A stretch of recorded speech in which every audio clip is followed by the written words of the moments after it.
Yeah, thanks for throwing it over to us. We are here in the SiprRadius booth, and I'll be totally honest, this is a new name to me, so luckily I have Jonas with me today, he doesn't work here, but he's going to tell me all about it. I feel like you work here, so I'm just going to throw to you, what did the company do?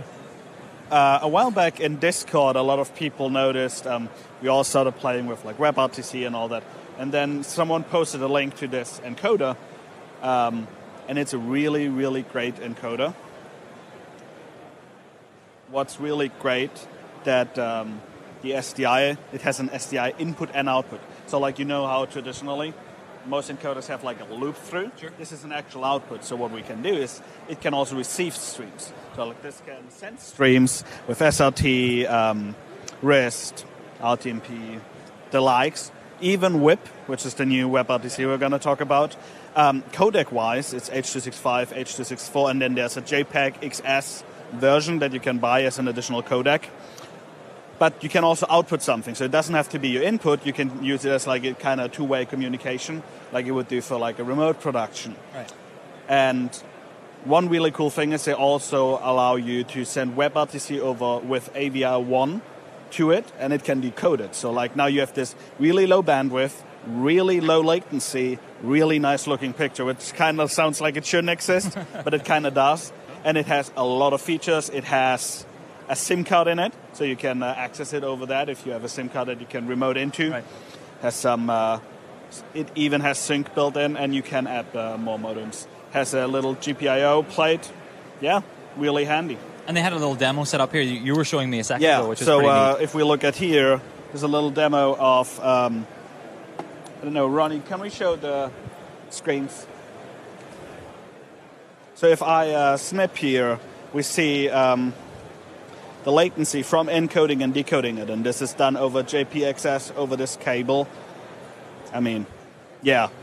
Pretty nice. And they were nice really enough cool. to let us take over the whole booth. Yeah, they were really nice to letting us take over the booth. Cleared everything out of the way just so we could stand here and talk about it. And yeah, I know that a lot of people in our Discord were really excited about this.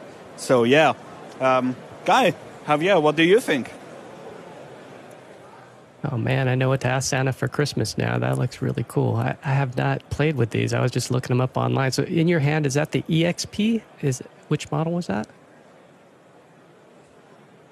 Yeah, I think it's the smallest one. It's the Max EXP. They have so many names.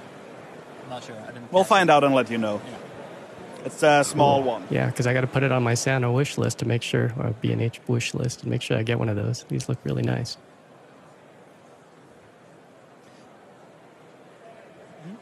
And it's really great to see. So we were talking about the web art. No. Sorry, Javier, I didn't want to interrupt you. No worries. Go I was ahead. wondering that there is a lot of things that going to, like, one of the common themes is remote production. Like, there's a lot of new gear that can do a lot of things that, like you just said, like, it seems that it could be impossible, but it's possible. Like now that we are having like all these big remote productions, we have like all of these new encoders, decoders, and gear, and like different backpacks, and it's like maybe not like a frontal theme, but I think there's a lot of brands like trying to do this. Like, how can we get like the satellite truck in the back of someone with everything, like encoding and satellite, and then cellular transmission and everything, and that's great. I think that's like an awesome solution for that. Yeah, and we talked about it earlier. There's this new WebRTC-based standard that's called WIP. It does WebRTC, but does the signaling over an HTTP call. And I think it really is going to push our industry forward, because like before that, like WebRTC wasn't cross-compatible easily, because like every vendor had their own flavor. And like imagine you would need to check if the SCI of one vendor works with the other one. Like, where would we? Like madness. Yeah. So that's kind of what WebRTC was. So you always had to build a custom solution. But the great thing is I can send a WIP feed from OBS to it. I can send Cloudflare Stream now supports WIP. There's under open source servers that support it. And like we finally, like over the last couple months and even just weeks, like we see how much more it gets adopted and how great it is. Now we see AV1. All the different vendors have announced, hey, we also support AV1. It's really great to finally have this point of like everything coming together and like pushing the industry forward. And like I mean, we stream right now with the live view and SRT, which also is a great example. Like, RTMP was the king for a long time. Right. And now we at least have SRT.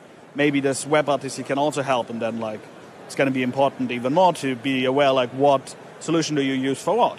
Like, you might not want to use WIP for when you actually want to transmit a really high quality image that can't break up, because WIP is still susceptible to like the problems of WebRTC. But for multi-view, it's freaking awesome. Perfect. Yeah, it's really good for that. Absolutely. Yeah, it's and like right now, for example, would love a WIP multi-view where I could see, hey, where's Field Team 2? What is the panel doing? Is everybody still interested? Yeah, because I think Field Team 2 is currently on their way to the next booth. Haven't arrived fully yet. I think they're almost ready.